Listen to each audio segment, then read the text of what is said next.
In the next few sections of this training, we are going to look more deeply into each of the 4 phases.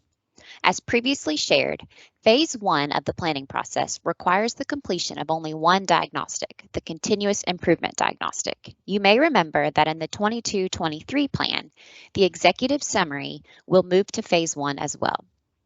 In Phase 1 of the improvement planning process, principals are required to sign and submit by October 1 the Continuous Improvement Diagnostic in the Continuous Improvement Platform. Phase 1 begins in August and runs through October. The purpose of the diagnostic is to encourage school-level commitment to implementing continuous improvement processes that support student achievement and student growth, and to eliminate achievement gaps among groups of students. The diagnostic also serves as a friendly reminder of the planning phases and timeline. Principals are encouraged to print this diagnostic and share it with all council members as a way of ensuring accountability for the completion of the remaining planning phases and diagnostics. Although this diagnostic is the least taxing of those required in the improvement planning process for schools and only requires a signature, it can certainly be utilized to map out the council's plan for conquering the remaining diagnostics and polishing any previous year's plan. Again, your school may work ahead and complete as many planning components that are open to it in the SIP platform before the deadlines.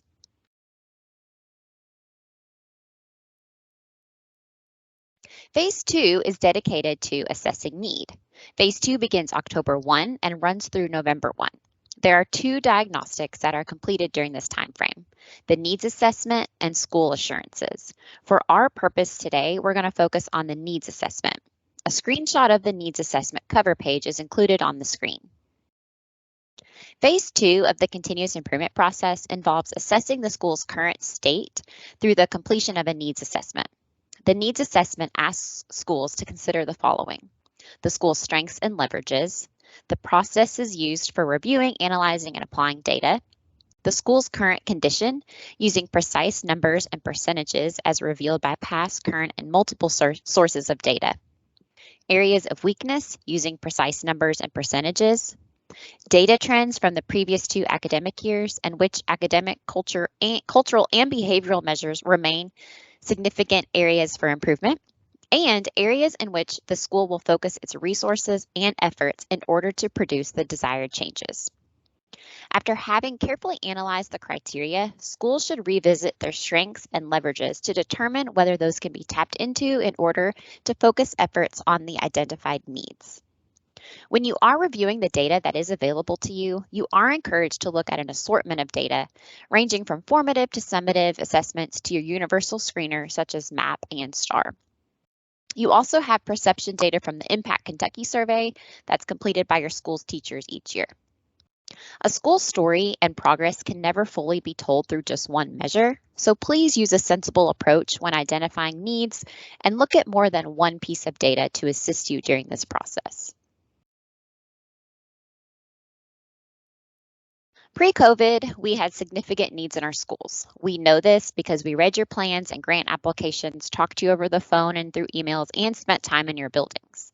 There is no doubt in my mind that the needs of your school have become even more significant since the pandemic. What you do as parents, teachers, and principals is nothing short of amazing, and what you can do as a collective, as a council, is also nothing short of phenomenal. It is most likely that the needs that were identified by the council before your tenure will need to be reassessed and reconsidered with a new lens and our new reality.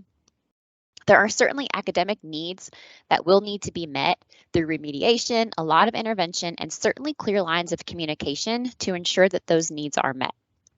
Each of you move mountains to give your students an opportunity to achieve, and even when the mountain seems immovable, you certainly give them the hope and skills to climb.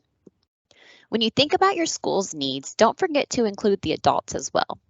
As you're noticing in this graphic organizer here on the screen, needs are more than academic needs. In the next section, you will list some needs in each of these areas that you feel your school needs to focus on to enhance student achievement.